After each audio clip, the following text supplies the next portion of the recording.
semua untuk menjanjikan bersatu untuk mentanam haleluya haleluya haleluya Tuhan buat petang satu nanti cuma buat petang satu terempat kau Tuhan sana ini sana kan laka akan hasak mikha tu dia orang akan nanti lekha tolong nakon menolak kemaro lasi orang ngaji untuk kawan cinta pasal kedu afung di kerap bete lain tu kesak ding meju boy pa laka pek mi sesuatu bete nalakin betu boy pa nama kan tu dia waktu mi thang chat nak yang selai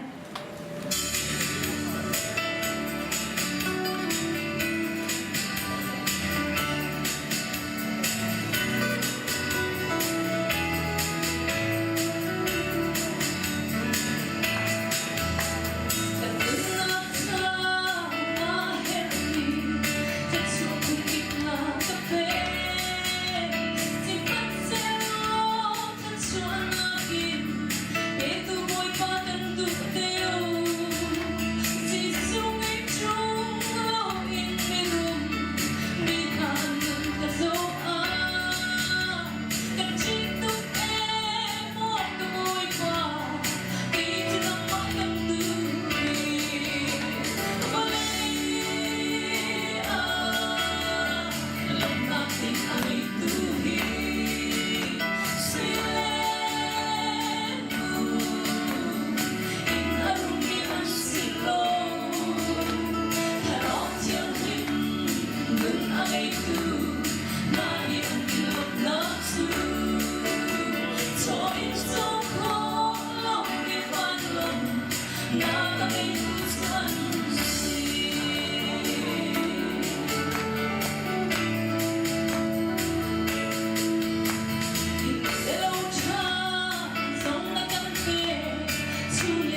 Hallelujah.